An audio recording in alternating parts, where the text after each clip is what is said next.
네. 이제 우주 부분의 가장 마지막이죠. 그러니까 지구과학의 가장 마지막 단어. 그지? 우주 팽창과 우주론에 대한 얘기를 한번 해보겠습니다. 자, 우주 팽창에 대해서 처음 얘기한 분은 누구냐면 허블이었죠. 그래서 처음 나오는 게 이제 허블 법칙인데, 요 앞단원에서 허블이 이제 안드로메다 은하가 우리 은하 밖에 있는 그런 외부 천체라는 걸 찾아내고, 그 이외에 여러 가지 은하들을 관찰해서 모양으로 분류도 하고 이제 그렇게 됐죠. 그래서 은하들을 많이 관찰을 하면서 이 법칙이 나오게 된 거죠. 근데 이제 외부 은하들을 여기서 뭐라고 되냐면 외부 은하의 스펙트럼을 이제 관찰을 했더니 대부분 뭐가 나타나더라? 적색 편이가 나타나더라는 거지. 그걸 이제 확인한 거야. 그러면 적색 편이가 있다는 것은 다 멀어지고 있다는 걸 얘기하죠. 그래서 이제 관측한 자료들, 그래서 지금 관측한 자료들의 특징을 두 가지로 설명하면, 첫 번째 이제 두 가지 방법이죠. 첫 번째 방법은 그냥 스펙트럼으로 봤을 때, 자, 원래의 파장값이 있죠. 여러분이 가끔 질문하는 친구들이 있더라고요. 원래의 파장값은 도대체 어떻게 알아요? 기준값은 어떻게 알아요? 근데 이거 사실 어디서 보면 됩니까? 그치? 태양에서 보면 되잖아. 그치? 태양은 우리랑 붙어 있으니까 멀어지거나 가까워지지 않잖아요. 그래서 태양에 나타나는 뭐 수소면 수소, 아니면 뭐 헬륨이면 헬륨, 그런 이제 많이 볼 수 있는 그런 원소들의 파장, 고유 파장 영역을 찾는 거죠. 이렇게 고유 파장 영역을 찾았어. 그거를 봤더니 멀리 있는 은하들을 보니까 그냥 먼 은하가 있고 매우 먼 은하가 있는데 지금 보시면 다들 그 편의량이 커지긴 하는데 멀수록 어때? 이 편의량이 지금 더 커지는 걸 볼 수 있지. 더 많이 커진다. 이런 걸 볼 수 있죠. 그래서 이제 그거를 관찰했다는 얘기거든. 그래서 이렇게 스펙트럼으로 우리가 설명을 할 수도 있고요. 지금 이 스펙트럼으로 설명한 것을 그래프로 한번 나타내 준 거야. 근데 이 스펙트럼에 대해서 얘기할 때 우리가 보통 시선 속도라는 표현을 쓰는데 시선 속도가 아니고 왜 후퇴 속도란 말을 해요? 이렇게 질문하는 친구들도 있더라고요. 물론 이거는 별들의 다가오거나 멀어지는 걸 관측한 거기 때문에 시선 속도가 맞아요. 근데 은하들은 어떻게 했던 거야? 그 다가오거나 멀어지는 그것을 관찰을 했더니 다 멀어지더라 이거야. 그래서 시선 속도인데 그냥 간단한 다른 표현으로 후퇴 속도라고도 표현을 하는 거죠. 그래서 원래 요식이 뭐죠? 우리 시선 속도 구하는 식이죠. 그러니까 V값이 실제로는 뭐다 이거? 시선 속도 식이죠. 시선 속도. 우리 별의 움직임에서 보시면 속도는 시선 속도와 접선 속도 막 이렇게 나눌 수가 있었잖아. 그래서 시선 속도로 이제 구분을 하는데 시선 속도는 C가 뭐야? 광속이죠. 광속에다 원래 고유 파장에다가 자 델타 람다 파장 변화량인데요. 여러분 파장 변화량은 어떻게 하죠? 나중 파장에서 처음 파장을 빼는 거라고 생각을 해주면 되고 사실은 요 값을 지금 람다 제로분의 델타 람다 요 값을 뭐라고 합니까? 요 값을 적색 편의량이라고 해요. 적색 편의량 이라고 하고 그 값을 Z라고도 표시를 합니다. 이렇게 표현이 이런 것도 있으니까 알아두고 자 이제 이런 공식을 이용해서 시선 속도 값을 구하고 그 다음에 이제 거리를 구했단 말이에요. 거리는 뭐 여러 가지 방법으로 구하는 것이 있지 우리 뭐 겉보기 등급 빼기 절대 등급 이렇게 해서 구한다든가 그래서 별까지 거리들을 이 허블이 구해서 그거를 어떻게 했니? 여기 그래프에다가 그지? 여러분 지금 보이시는 여기 그래프에다가 X축을 뭘로 놓고 X축을 거리로 놓고 Y축을 후퇴 속도라고 놓고 수많은 별들을 여기다 어떻게 해서 이런 식으로 점을 막 찍었죠. 점을 막 찍었고 점을 찍고 나서 그것들을 이제 딱 보니까 마치 1차 함수처럼 이렇게 직선에 이런 그래프를 그릴 수 있다. 이거는 뭐야? 관측을 통해서 공통점을 찾아내는 거라고 보시면 되겠죠. 그러고 보니까 1차 함수니까 y는 ax 그래프가 나온 거잖아요. 그래서 나오게 된 게 v는 hr이라고 하는 허블 법칙 공식이 나온 거죠. 그리고 이제 1차 함수에서 x축, y축 빼고 이제 나머지 하나 나와 있는 이 h 값이 일종의 뭡니까? 기울기가 되는 거죠. 기울기. 그래서 이 기울기의 h를 쓴 거는 이제 허블이 이걸 발견했으니까 그의 이제 이름을 따서 허블 상수라고 이름을 붙여준 거죠. 그러면 이 의미는 도대체 뭐냐면 그냥 사실 허블 법칙을 아주 간단하게 말하면 뭡니까? 거리와 후퇴 속도가 비례라 이거야. 후퇴 속도가 방향하고 상관없이. 그래서 이제 거리가 예를 들면 2배 멀어졌어. 거리가 2배 멀어지면 뭐도 거리가 2배 멀어지면 멀어지는 속도가 2배가 된다. 거리가 3배가 멀어지면 멀어지는 속도도 어떻게 된다? 3배가 된다. 뭐 이런 거죠. 그냥 오로지 비례한다. 누구하고? 후퇴 속도와 거리가 그냥 비례 관계라는 걸 나타내는 그런 그 식이라고 보시면 되겠어요. 그럼 이건 어떤 의미가 있냐면 처음에 이제 생각하면 이럴 수 있잖아. 예를 들면 이제 선생님이 그림을 살짝 그려볼게. 우리 은하가 여기 있고 A라는 은하, B라는 은하, 뭐 C라는 은하가 있다 이거야. 이거 그러면 자 지금 거리를 봤을 때 화살표로 표시하면 A가 요만큼 멀어져, B는 이만큼 멀어져, C는 이만큼 더 빠른 속도로 멀어진다 이거지. 선생님이 이제 수치로 표현해주면 A가 1000, B는 2000, C는 3000km/s로 멀어지고 있었다고 봅시다. 그러면 이제 우리가 생각할 때, 우주의 중심이 우린가 보다. 우리를 중심으로 다 멀어지는가 보다. 이렇게 생각할 수 있겠지만, 사실 A 입장에서 보면, 우리가 또 얼마 보여? 1000으로 멀어지고, B도 1000으로 멀어지고, C는 2000으로 멀어지네요. 자, B 입장에서 보면 우리가 2000으로, A가 1000으로, C가 다시 1000으로. 그 다음 어떻게? C가 봐도 3000, 2000, 1000. 뭐야? 어떤 은하에서 보더라도 다 멀어지더라 이거야. 그래서 가장 중요한 게 뭐죠? 가장 중요한 거 우주는 특별한 팽창의 중심이 없다. 우주의 중심은 우리다. 중심이 있다 이러면 무조건 틀린 말이죠. 그래서 허블 법칙은 지금 모든 방향에서 균일하게 팽창하고 있기 때문에 어떤 걸 중심으로 해서 퍼지는 것은 아니라는 거지. 그지? 다 같이 그냥 퍼지고 있다. 커지고 있다. 팽창하고 있다. 그래서 중심이 없다는 거 중요하죠. 우주의 중심은 없다. 그 다음에 이제 허블 상수가 의미하는 건 뭐냐면 자, 허블 상수는 우주가 팽창하는 정도를 나타내는 값이다. 그러니까 허블 상수가 일정하다는 것은 등속 팽창을 한다. 허블 상수가 점점점 커지면 가속 팽창이다. 그 다음에 허블 상수가 점점 작아지면 감속 팽창이다. 이렇게 생각하면 되는 거야. 다시요. 두 가지 얘기했어요. 허블 법칙으로서 알 수 있는 것 두 가지. 첫 번째는 우주의 중심이 없다. 그 다음에 허블 상수가 의미하는 것은 팽창하는 정도다. 팽창하는 정도를 나타낸다. 그래서 단위 길이 동안에 단위 시간 동안 늘어나는 정도를 나타내는 거니까 요게 이제 우주의 팽창 정도를 나타낸다고 생각하시면 돼요. 그리고 허블 상수를 정확하게 알면 자, 우주의 나이도 알 수 있죠. 나이. 그래서 자, 나이는 시간인데 시간은 속도분의 거리잖아. 우리 공식 그대로. 근데 속도가 이제 HR이니까 R이 약분돼서 어떻게 된다? 허블 상수의 역수. 이게 뭐다? 우주의 나이로 추정해 볼 수가 있다. 이렇게 얘기하고 그 다음에 우주의 크기도 어떤 개념이라고 생각하냐면 우주의 크기는 우리가 보는 데까지 자 이게 그래서 우주가 보이는 혹시 이럴 수 있지 선생님이 이렇게 표현해 볼게 예를 들면 우주가 이렇게 크다 요런 크기가 있다고 칩시다 그럼 이제 우리가 어디 있는지 모르겠지만 어떤 우리가 저 우주 끝까지를 한번 재보고 싶단 말이야 그럼 어떡하냐면 자 멀어지면 후퇴 속도가 점점 빨라지죠 그래서 우리가 생각할 수 있는, 우리가 볼 수 있는, 생각이 아니라 볼 수 있는, 우리가 볼 수 있는 가장 빠른 속도는 광속이겠지. 혹시 이 우주 바깥에 광속보다 더 빠른 어떤 물체가 있었다고 치자. 근데 걔는 광속보다 더 빠르다는 얘기는 그 빛이 우리한테 오질 못해서 안 보여. 그래서 우리는 안 보이는 건 믿지 말자. 뭐 이렇게 된 거죠. 그러므로 이 우주 끝에는 속도가 뭐랑 거의 비슷할 거야. 광속이랑 비슷할 거잖아. 그래서 V는 HR이라는 허블 법칙 공식에서 V 대신에 뭘 집어넣은 거니? 광속 C를 집어넣은 거죠. 그래서 그때까지 거리를 구하는 거지. 그럼 R은 어떻게 돼? 거리는 H분의 C로 구할 수 있다. 뭐 요런 얘기가 되는 거예요. 그래서 지금 다시 한번 우주의 나이는 얼마가 되고 우주의 나이는 H분의 1. 그다음에 우주의 크기는 H분의 C로 나타낸다. 우주의 크기는 H분의 C. 그러므로 결국은 누구를 구하면 허블 상수를 정확하게 구하면 우주의 크기라든가 나이를 좀 구할 수 있다. 이런 뜻이 되는 거죠. 그죠? 자, 여기서 꼭 알아두어야 할 것들 다시 한번 보겠습니다. 꼭 알아두어야 될 거. 다시 위로 잠깐 올라갈게요. 꼭 알아둘 거. 허블 법칙이 뭐다? V는 HR이다. 그 다음에 그래프 보셔야죠? X축은 뭐로 나타냈고 X축은 거리, Y축은 후퇴 속도로 나타내서 V는 HR이고 자 H는 여기서 이제 우리가 알아둬야 될 거 두 가지는 자 그래서 결국은 우주는 다 팽창한다. 우주는 다 팽창하는데 우주의 중심이 없다라는 거. 우주의 중심은 없고 그다음에 허블 상수는 우주 팽창하는 정도를 나타낸다. 일종의 우주 팽창 속도라고 보시면 되겠죠. 팽창하는 정도라고 나타내고요. 그 다음에 이제 그 허블 상수를 통해서 뭘 할 수 있다? 우주의 나이가 H분의 1이고 우주의 크기는 H분의 C로 나타낼 수가 있겠구나. 자, 여기서 조심할 게 있어요. 우리가 이제 가끔 뭐 이번 구평이나 아니면 우리 해시태그 문제에서도 가끔 나오는데 그 후퇴 속도 계산할 때 파장 변화량 계산하는 게 있습니다. 여러분들이 실수를 많이 하는 게 뭐냐면 원래 시선 속도 공식이 V는 람다 제로분의 델타 람다 곱하기 C잖아요.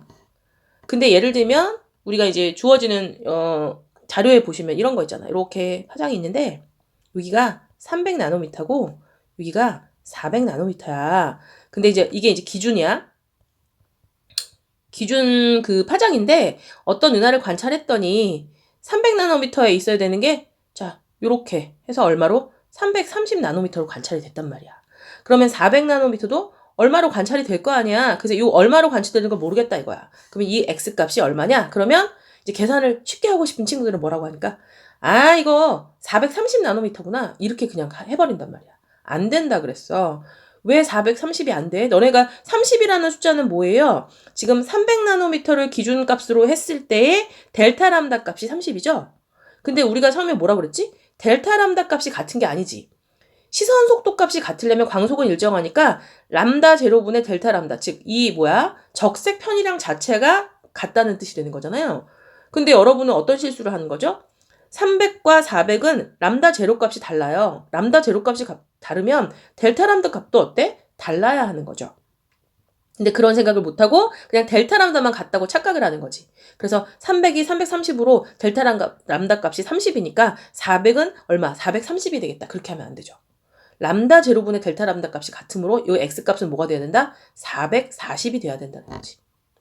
선생님이 조금 쉬운 숫자로 지금 예를 들어서 얘기했지만 이게 왜 복잡하게 많이 나올 때가 있잖아요. 반드시 어떻게 한다? 델타 람다분의 람다 제로값 요거를 계산한다는 거 잊으시면 안 됩니다.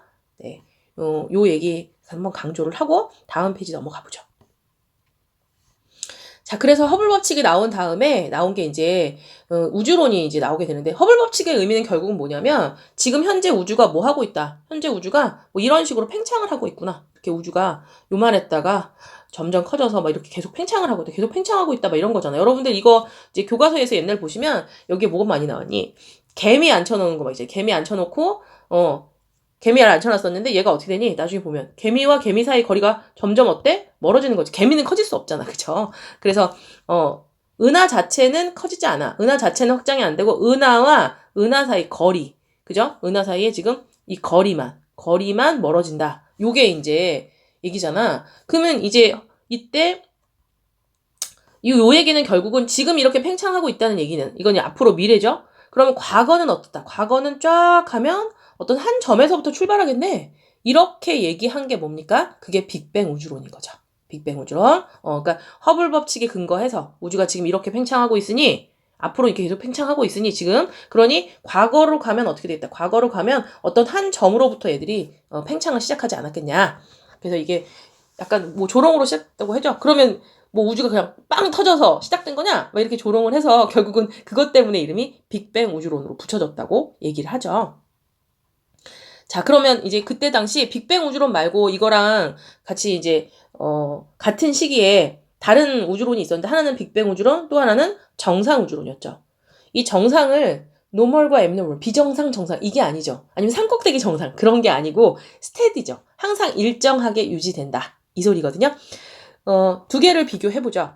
지금 그림에서도 보면 알 수 있듯이 자, 일단 둘 다 뭐죠? 둘 다 여기서 여기로 둘 다 우주가 팽창한다는 것은 다 얘기를 한 거예요. 그러니까 허블 법칙은 둘 다 설명할 수 있는 거죠. 근데 차이점은 뭐냐면 빅뱅 우주론은 작은 거에서 큰 거로 그냥 팽창만 했다. 그러면 일단 기본적으로 뭐죠? 얘는 질량이 일정하다. 질량이 일정하다. 근데 부피는 어때? 그 다음에 우주는 팽창했잖아. 우주가 팽창했지. 그래서 그러면 우주의 온도. 그러면 이렇게 온도가 밀도부터. 그럼 밀도는 어떡하죠? 질량은 원래 밀도는 부피분의 질량이잖아. 근데 부피는 늘어나는데 질량은 일정해. 그러니까 밀도는 어떡하지? 작아진다는 거죠. 밀도는 작아진다. 그래서 우주의 온도는 어떡하지? 우주의 온도는 떨어진다. 요게 이제 빅뱅 우주론이라면 정상 우주론은 커지는 건 맞는데 왜 커지냐면 자, 둘 사이의 거리가 멀어지고 그 사이에 뭐가 하나 생기는 거야, 이렇게. 다시 또 둘 사이의 거리가 멀어지고 또 하나가 뭐 생기는 거죠. 그렇다면 얘 얘기는 뭐죠?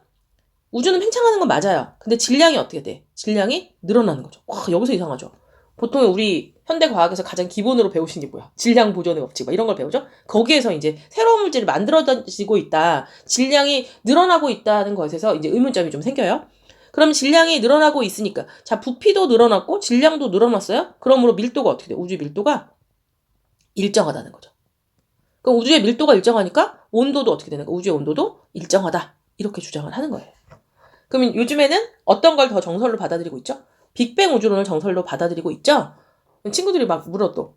아니, 이거 어차피 틀린 건데 왜 틀린 거를 공부합니까? 근데 이제 두 개의 우주론이 있을 수 있으니까 서로를 어때? 비교를 하고 어떤 쪽이 더 정확한지 아직은 사실은 정확하게는 모르는 거죠. 이게 조금 더 지금 빅뱅 우주론이 좀 더 우세하다 뭐 이렇게 그쪽이 좀 더 유력하다 이렇게 얘기를 하고 있는 거지만 그래서 두 개를 꼭 비교를 할 것. 그래서 결론은 자 정상 우주론에서는 뭐다? 여기 재밌죠? 우주의 크기는 무한하다. 그 다음에 팽창에도 새로운 물질이 생성된 우주의 온도와 밀도가 일정하다.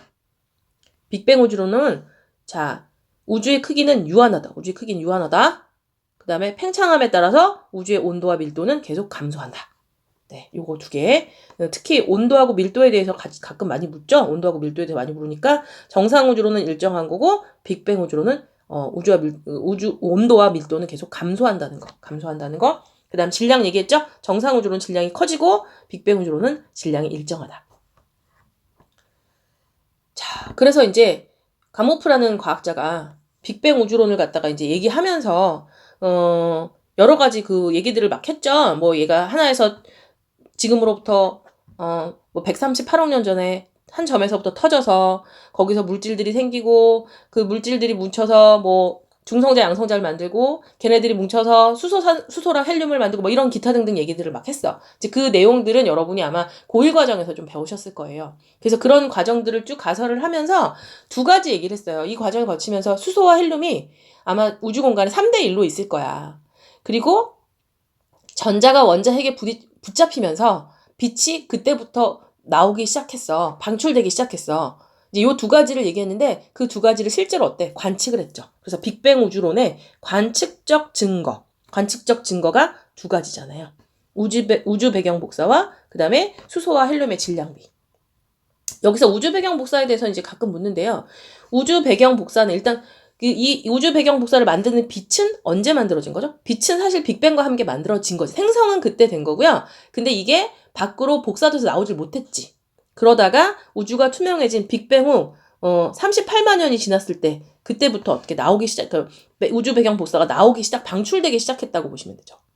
그지? 그래서 여기서 방출 시작, 형성이라는 건 방출의 시작이라고 봅니다. 방출 시작. 그러니까 복사선의 생성은 이때라는 거지. 지금 그 빛은 언제 만들어진 거야? 빅뱅 때 만들어진 빛인데 복사되기 시작한 게 38만 년 후 그때라고 이렇게 정확하게 알아두면 되고요. 여기에서도 이제 묻는 것들이 있는데 옆에 그래프를 잠깐 볼게요. 이 우주 배경 복사를 처음으로 관찰했던 과학자가 누구였어? 펜지어스하고 윌슨이라는 두 과학자였는데 그들이 처음 관측했을 때는 자, 이 그래프 어디서 봤더라? 우리 이거 플랭크 곡선이라는 거죠. 온도와 에너지에 관한 곡선인데 그들이 처음에 관측했을 때는 그 에너지 피크점이 몇 센치로 에너지 피크점일 때의 파장이 몇 센치로 관측이 됐냐면 그들이 관측했을 때는 7.4cm였어. 7.4cm. 근데 이 그래프는 뭐야? 1mm 정도 되는 거죠? 1.5mm? 뭐 이렇게 되는 거. 7.4cm가 아니고 그러면 왜 이렇게 됐어? 이거는 뭐냐면 1mm 뭐 이렇게 나오는데 0.1mm 뭐 이렇게 나오잖아요. 0.1mm, 0.2mm 뭐 이런 표현을 하는데 왜 이렇게 관측됐다고 하냐면 이거 차이점은 뭡니까? 그러면 펜지어스가 윌슨이 관측했을 때는 7.4cm였는데 지금 0.1mm? 뭐야? 이렇게 오면서 파장이 어때? 짧아졌어? 사실 빅뱅 우주론에 의하면 우주의 온도가 점점 낮아져야 되고 우주의 온도가 낮아지면 파장이 어떻게 돼야 돼? 길어져야 되는데 왜 파장이 짧아진 거야?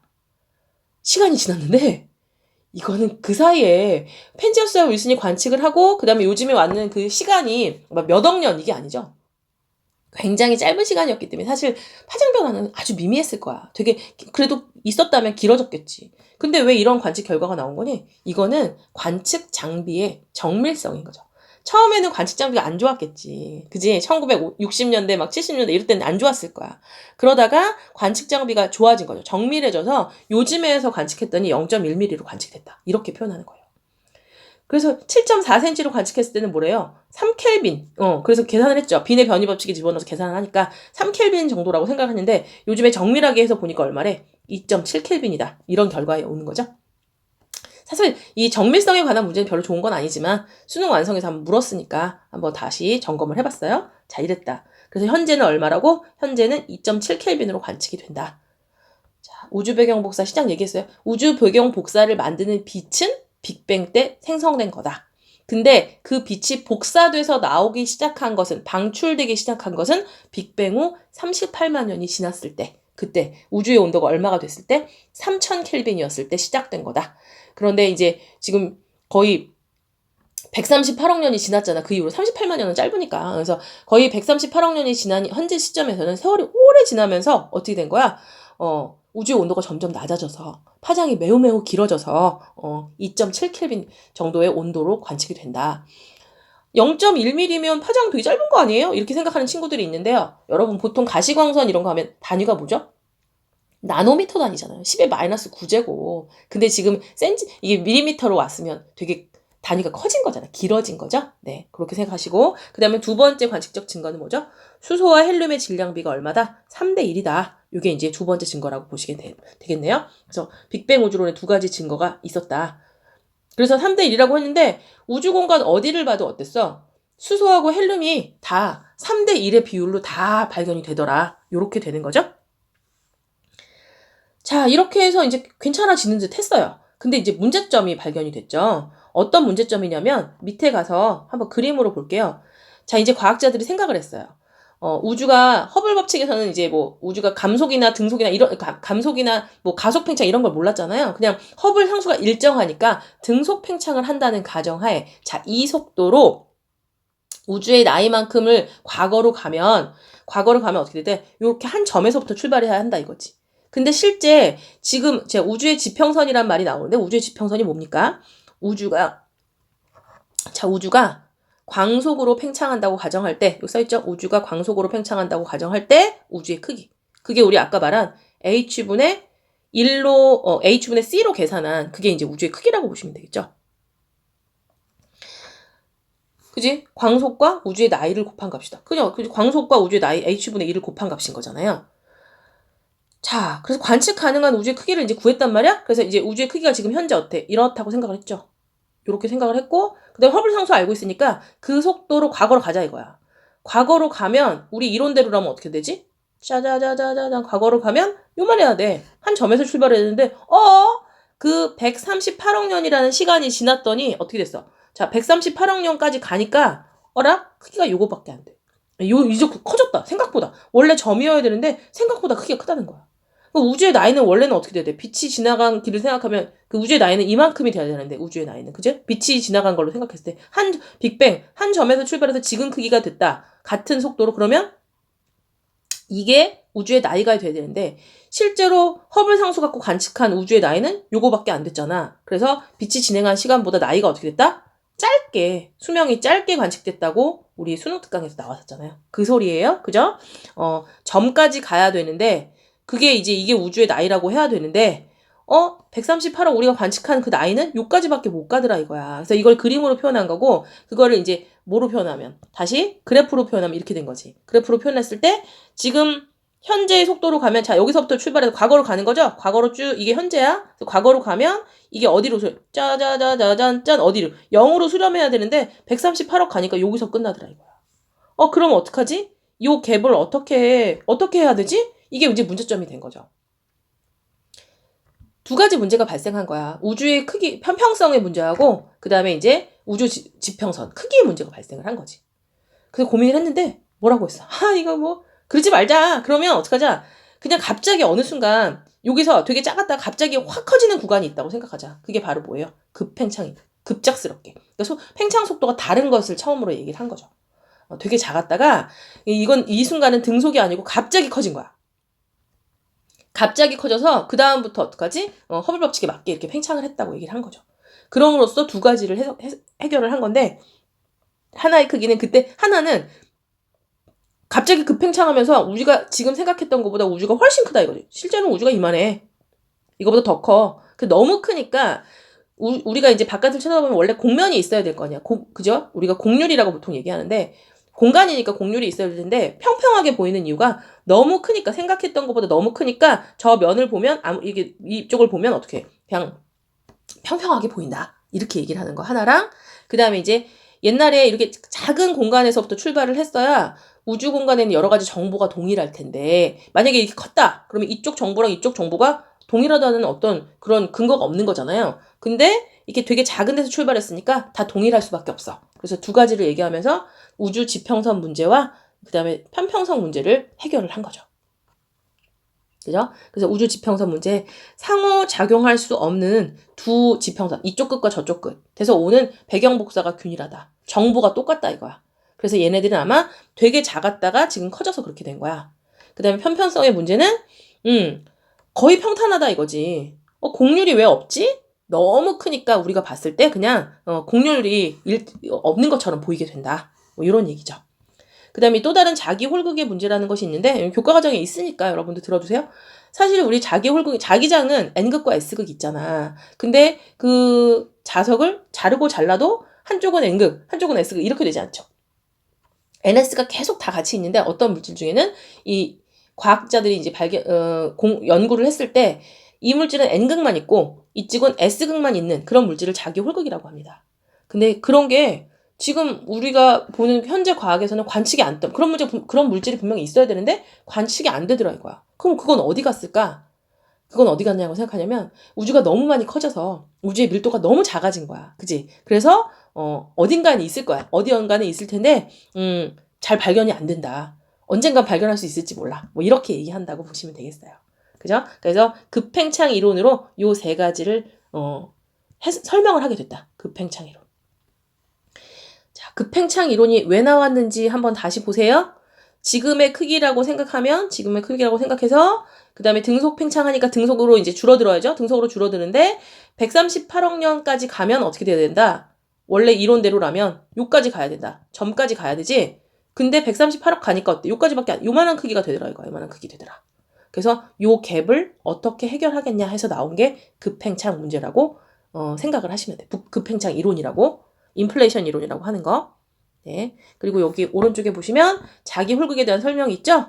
NS가 있지만 하나의 극만 존재하는 이론적인 그 입자를 자기 홀극이라고 하고 지금 관찰이 안 되는 이유는 우주가 생각보다 이 사이즈인 줄 알았는데 생각보다 우주가 너무 큰 거죠. 너무 커서 밀도가 너무 작기 때문에 관측만 안 된 거지.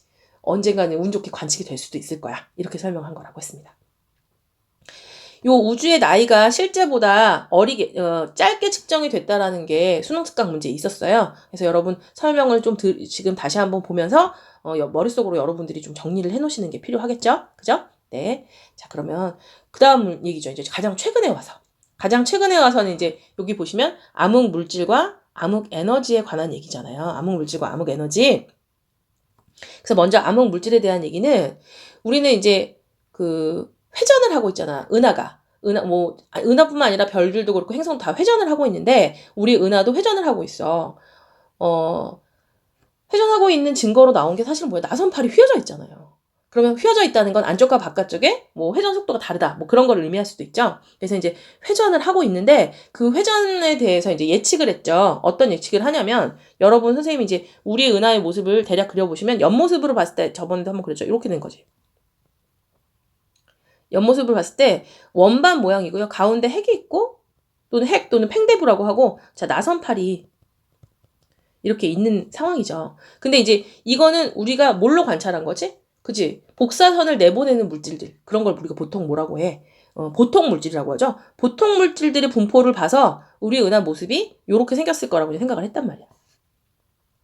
그럼 이제 회전의 종류는 두 가지가 있죠. 강체 회전과 그 다음에 이제 케플러 회전이라는 것이 있는데 강체 회전은 고체죠. 고체같이 이제 단단한 애들. 여기 핵이 굉장히 보통 물질이 몰려 있으니까 이 고체와 같이 이런 애들은 자, 우리 지구도 마찬가지로 회전을 하면 반지름이 멀수록 어때요? 그러니까 전체적으로 회전 각속도는 같은데 반지름이 점점 길어질수록 회전 각속도가 커지는 거죠. 그래서 지금 여기 그림에서 보시면 요 부분이 뭐야? 요 부분이 강체 회전이죠. 여기는 은하 핵 중심부라고 보시면 돼요. 그래프가 어떻게 나와 있어요? X축은 은하 중심으로부터의 거리죠. 그러므로 요까지가 거의 뭐라고 생각하면 돼? 핵 부분이구나. 은하 핵 부분이나. 그지? 그다음에 Y축이 이제 속도를 나타내는 그런 그래프야. 그래서 은하 핵 부분에서는 무슨 회전을 하고 있다? 강체 회전을 하고 있을 거라고 예측을 했고요. 그다음에 자, 여기 다시 와서 보시면 은하 핵으로부터 멀어져요. 멀어지면 자, 질량이 여기 다 몰려 있을 거잖아. 우리가 봤을 때. 그러면 우리가 일종의 태양계에서의 회전이랑 비슷한 거죠. 요쯤에서 얘랑 이제 같이 회전을 한다 그러면 만유인력과 원심력이 같아야 돼. 자, 가까이 있으면 만유인력이 크죠? 그러므로 얘는 어떻게 돼? 빨리 돌아야죠. 여기는 좀 멀어지면 만유인력이 작아졌으니까 좀 천천히 돌고요. 여기 빨리 돌고 좀 천천히 돌고 시계로지. 그 다음에 더 멀어지면 더 천천히 돌고 이렇게 예측을 했죠. 그래서 우리가 예측되는 값이 이렇게 생각을 했어요. 멀어지면 속도가 느려질 거다. 그런데 실제 관측을 했어요. 광학적인 관측을 했더니 어떻게 됐어? 속도를 관측했더니 뭐 적색편이 청색편이 이런 걸 관측했겠죠. 실제 관측했더니 어라? 속도가 줄지 않더라 이거야. 속도가 줄지 않는다는 얘기는 여기도 이 은하 끝쪽에도 여기 중간에도 다 중심과 질량이 어때? 다 똑같은 애가 있는 거야. 양쪽의 질량이 똑같으니까 이쪽 속도와 이쪽 속도가 어떻게 해야 돼? 서로 같아야 되는 거죠. 그치? 양쪽의 속도가 같다는 건 그만큼 질량체가 있다. 근데 눈에는 안 보여. 그럼 중력을 갖고 있는 질량체가 있는데 눈에는 안 보인다. 그게 뭔지 모르겠어. 그래서 그거를 뭐라고 생각했어? 암흑 물질이라고 생각을 한 거지. 그죠? 그래서 다시 읽어봐요. 자, 예측은 어떻게 했죠? 예측은 회전 속도는 은하 중심에서 멀수록 느릴 거라고 예상을 했단 말이야. 근데 관측 결과 보니까 은하의 중심에서 멀어지더라도 나선 은하의 회전 속도가 감소하지 않고 거의 일정했다. 그래서 은하 외곽부에는 보이지는 않지만 질량만 있는 물체가 존재하는데 그걸 뭐라고 하자? 그거를 암흑 물질이라고 하자. 이렇게 한 거지, 암흑 물질. 그래서 전자기파를 방출하거나 흡수하는 이런 물질은 보통 물질이죠. 이건 보통 물질. 근데 얘는 흡수하지 않아. 그러므로 관측은 안 돼. 그렇지만 질량은 있어. 질량 있는 건 어떻게 알았어? 회전 속도 영향을 주니까. 그래서 그거를 암흑 물질이라고 한다. 자, 암흑 물질 얘기는 요거예요. 그죠? 생각보다 굉장히 많은 암흑 물질이 있다는 거죠. 우리가 이제 모르고 있어서 그렇지. 자, 이렇게 되는 거고. 그 다음에 이제 허블 법칙을 발견한 당시에는 허블 상수가 일정했잖아요. 그래서 우주가 등속 팽창을 하고 있는 거라고 생각을 했어요. 근데 일회용 초신성이라는 걸 관측을 했죠. 자, 일회용 초신성은 어떤 초신성이죠? 자, 우리가 광도 계급에서 별을 이제 물리량에서 광도 계급이라는 것이 있었죠. 광도 계급은 1부터 7까지 나눴고요. 1이 뭐였죠? 1이 초거성. 2부터 4가 거성이었죠.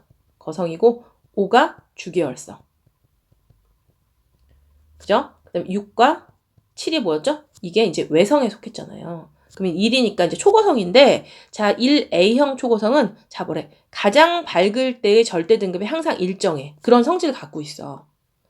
그래서 결국은 겉보기 등급만 관찰을 하시면, 겉보기만 관찰을 하시면, 겉절이 값이라고 하죠. 겉보기 등급의 절대 등급 빼는 거. 그런 걸 이용해서 그 거리를 알 수 있는 그런 천체를 우리가 1A형 초신성이라고 하는데, 그 1A형 초신성을 관측했더니, 허블 법칙에서 예상한 거리보다 실제로 되게 멀리 가 있더라는 거지. 허블 법칙은 등속 팽창, 근데 그거보다 멀리 가 있어. 그럼 뭐야? 더 빠르게 팽창을 했으니까 멀리 가 있겠지. 자, 그래서 뭐라고 하는 거야? 그거는 지금 우주가 속도가 점점 빨라지고 있구나. 그러니까 예상치보다 더 멀리 가 있지. 그래서 뭐라고 생각했어? 가속 팽창을 하고 있다. 가속 팽창을 하고 있다라고 생각을 했죠? 그러면 속도가 바뀌었다는 건, 등속이라는 건 우리가 이제 뉴턴의 운동법칙에 의하면 속도가 변하지 않았으면 힘을 안 줘도 되는 거잖아요. 그지? 근데 속도나 방향이 바뀌었다는 건 거기에 어떤 에너지가 가해줘야 되는 거지. 근데 속도가 바뀌었으니까, 속도가 점점 빨라졌으니까, 바뀌었으니까 거기에 영향을 주는 에너지가 있어야 될 거 아니야. 근데 게다가 가속이면 밖으로 잡아당기는 힘이지. 얘가 이제 안으로 줄어들면 중력일 텐데, 밖으로 잡아당기는 힘, 즉 중력에 대해서 청력으로 작용하는 어떤 힘이 있을 건데 뭔지 모르겠어. 그래서 그걸 뭐라고? 암흑 에너지라고 생각을 한 거지. 자, 그래서 현재 우주는 어떻다? 가속 팽창을 하고 있다고 보시고요. 우주가 가속 팽창을 하려면 팽창을 억제하는 중력과 반대로 작용하는 요소, 청력이라는 표현을 쓰죠. 그걸 뭐라고 한다? 암흑 에너지라고 한다. 이렇게 정의가 나와 있는 거죠. 자, 그래서 우주에 이제 이런 암흑 물질과 암흑 에너지 얘기도 나왔지만 이제 우주의 미래에 대해서 고민을 하게 된 거죠. 그래서 예전에 이 암흑 물질, 암흑 에너지를 몰랐던 시절에 허블 법칙 이후에 그때는 암흑 에너지도 없고 암흑 물질도 없었잖아. 허블 법칙 이후에 우주의 미래에 대해서 요 세 가지로 생각을 했었어. 우주의 미래에 대해서. 그래서 이 세 가지 같은 경우는 주로 뭐야? 임계밀도, 우주밀도 요거 갖고 얘기한 거죠. 여기 표로 이제 만들어놨는데 임계밀도와 우주밀도, 즉 밀도를 비교해서만 나타낸 우주 모형이라고 보시면 돼요. 그래서 임계밀도 먼저 우주 팽창 속도가 점점 감소해서 0으로 수렴하게 되는 우주의 밀도. 거의 0으로 수렴하게 됐을 때의 우주의 밀도를 임계밀도라고 했는데 만약에 열린 우주다. 그럼 뭐냐면 더 팽창하는 우주죠. 계속 더 커지는 거야. 그래서 이때 이제 공률이 뭐가 된다? 우주 공률이 마이너스고요. 사실 평탄한 우주 밀도랑 임계 밀도가 같아졌을 때가 0이었잖아. 그때가 이제 공률이 0인데 이때를 기준으로 해서 우주가 더 팽창을 했다는 건 우주 밀도가 더 작아졌다는 뜻이잖아. 그러니까 임계 밀도보다 우주 밀도가 더 작아졌다. 그 다음에 닫힌 우주는 뭐야? 얘가 다시 수축을 하는 거야. 수축을 하면 공률은 플러스가 되고요. 자, 임계 밀도 상태였다가 우주가 수축을 하면 우주 밀도가 커졌을 거 아니야. 그래서 우주 밀도가 임계 밀도가 더 크다. 그래서 이거는 밀도만 갖고 분류하는 세 가지 방법이에요. 세 가지 방법이고 거기에 암흑 에너지를 얘기하면 그죠? 암흑 에너지를 얘기하면 어떻게 됐다? 암흑 에너지 개념이 들어가면 그렇게 되면 에너지는 뭐라 하는 거야? 가속 팽창시키는 거라며요. 그래서 가속 팽창 우주에서는 암흑 에너지를 이제 고려하는 요런 모형이라고 생각하시면 되죠. 그죠? 그래서 요 보시고 특징 다시 한번 열린 평탄 닫힌 우주는 뭐만 가지고 우주 밀도와 임계 밀도를 비교하는 것만 가지고 설명하는 거고 그다음에 가속 팽창 우주에서는 암흑 에너지를 고려한 그런 우주론이라고 생각을 해주시면 될 것 같습니다. 자, 그래서 이제 그러면 여러분 현재 우주는 어떻게 됐다고 생각해요? 현재 이제 표준 우주 모형이라고 하죠. 표준 우주 모형은 어떻게 하는 거야? 지금까지 밝혀진 우주 모형을 그냥 다 한꺼번에 설명하지. 그래서 이런 표현이죠. 처음에 빅뱅을 했어. 그 다음에 어떡하지? 급팽창하죠? 감속 팽창하다가 자 이렇게 하다가 나중에 어떡하지? 이렇게. 여러분 그림 본 적 있죠? 다시 한번. 자 빅뱅에다가 가속 팽창했어. 그 다음 감속이 있다가 그 다음 요즘에는 가속 팽창하는 요런 우주라고. 요 부분은 뭐죠? 요 부분은 감속 팽창. 중력이 뭐 작용을 했다고 보시면 되고 여기 부분은 뭐죠? 여기는 급팽창. 팽창, 감속 팽창, 여기 부분은 뭐지? 여기는 가속 팽창. 이게 표준 우주 모형이라고 해서 지금까지 연구했던 모든 우주론을 한 번에 쏟아넣은 게 이거지. 그럼 이거는 뭐야? 그냥 각각의 우주론을 그래프로 그려놓은 거. 네, 이렇게 정리를 하시면 되겠습니다. 자, 그래서 자 문제로 한번 다시 확인할게요. 자, 문제로 자, 은하 후퇴 속도는 은하까지 거리에 비례한다. 후퇴 속도와 거리가 비례한다. 뭐예요? 허블 법칙이죠. 허블 법칙. 자, 외부 은하의 후퇴 속도하고 거리 그래프에서 기울기. 자, V는 HR에서 기울기 H를 얘기하는 거잖아. 뭐죠? 허블 상수. 허블 상수. 그다음에 허블 법칙의 의미는 멀리 있는 은하일수록 그렇지 거리가 멀면 더 빠른 속도로 멀어진다는 거. 우주가 뭐를 하고 있다? 팽창하고 있다. 자, 우주 공간의 팽창에서 은하들 사이 거리가 어때? 멀어지고 있다. 우리의 은하가 아닌 다른 은하에서 관측해도 은하는 서로 멀어지고 있으니까 팽창의 중심은 없다. 팽창의 중심은 없다. 팽창하는 우주 끝을 거꾸로 돌리면 먼 과거의 우주가 한 점에 모여 있다고 추측하고 있는 거. 이게 뭐야? 빅뱅 우주론의 근거가 되는 거죠. 그죠? 빅뱅 우주론의 근거라고 생각할 수 있겠네요. 빅뱅 우주론의 근거. 자, 그 다음 우주의 나이, 우주의 팽창 속도가 일정하다고 했을 때 뭐죠? 허블 상수의 역수, 그지? 허블 상수의 역수에 해당한다. 우주의 크기, 관측 가능한 우주의 크기는 광속으로 멀어지는 은하까지 거리에 해당한다. 그래서 그런 우주의 그 끄트머리를 우리가 우주 지평선이라고 이렇게 얘기를 했잖아요. 자, 외부 은하의 스펙트럼에 대해서 OX, 대부분 외부 은하의 스펙트럼에서는 적색편이 관측된다. 그랬죠. 이 대부분이라는 표현을 쓰는 거는 요 앞에서 충돌은하 배웠잖아요. 허블 이제 그 충돌은하 배웠을 때 보면 안드로메다 은하 되게 가깝죠. 그 은하는 우리랑 충돌할 거라며요. 그럼 가까워지고 있는 거니까 그 경우엔 청색편이가 있지 않냐. 그래서 대부분이라고 했고 허블이 관측한 외부 은하는 아주 멀리 있는 은하만 해당된다고 생각을 하셔야 돼요. 2번 멀리 있는 은하일수록 적색편이가 더 크게 나타나야죠. 틀렸고 적색편이량이 클수록 은하 후퇴 속도가 빠르다. 맞는 말이네요. 자, 2번 외부 은하의 적색 편이량과 후퇴 속도 관계를 나타낸 식이니까 자 어떻게 돼? 광속에다 뭘 곱하지? 적색 편이량 람다 제로분의 델타 람다 이렇게 써주면 되겠죠? 공식 설마 이거 안 외우는 거 아니죠? 지구과학의 공식이라는 게 몇 개 안 나오잖아요. 너무너무 중요하니까 반드시 암기하시고 어떻게 집어넣어서 계산할 수 있는 것까지도 생각을 하셔야 돼요. 자, 한번 허블 법칙에 대해서 외부 은하 후퇴 속도는 그 은하까지의 거리에 비례하며 은하의 후퇴 속도는 도플러 효과에 의한 적색 편의를 이용한다. 그죠? 적색 편의를 이용한다. 자, 4번. 지금 허블 법칙 그래프를 줬어요. 그래프의 기울기가 뭐다? 허블 상수다. 그 다음에 또는 우주 팽창 정도다. 지금 허블 상수는 여기서 그대로 하시면 되죠? 8분의 얼마야? 4지, 8분의 4. 근데 이제 그 끝부분을 다시 보신다면 뭐 4분의 2, 결국 2분의 1인데 그럼 2분의 1인데 어떻게 되네? 200 메가파섹 분의 1인데 1이면 어떡하지? 거기 10의 4제곱이라며. 그러니까 만 킬로미터 퍼 세크 이렇게 되는 거지. 그럼 동그라미 2개 지우시고 자 얼마가 되겠어? 50이 되는 거죠. 이거 계산하시면 그죠? 50 킬로미터 퍼 세크 퍼 메가파섹 이렇게 된 거지. 요 의미가 뭐예요? 속도를 거리로 나눠줬다. 이 소리가 되는 거죠.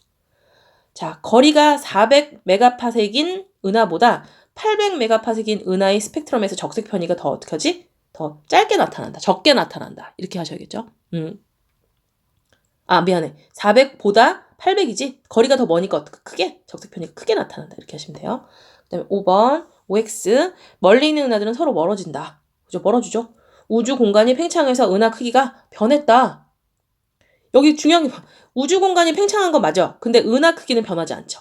은하는 별들이 비교적 좀 가까이 있어. 그래서 중력이 더 많이 작용하기 때문에 은하는 커지지 않는 거야. 그래서 왜 풍선에 올려놓을 때 누구를 올려놔? 우리 뭐 개미 이런 걸 개미가 커지는 건 아니잖아요. 그죠? 그래서 은하는 커지지 않고 은하와 은하 사이 공간이 커진다고 보셔야 돼요. 어느 방향 은하를 봐도 적색편이 관측된다. 맞는 표현이죠?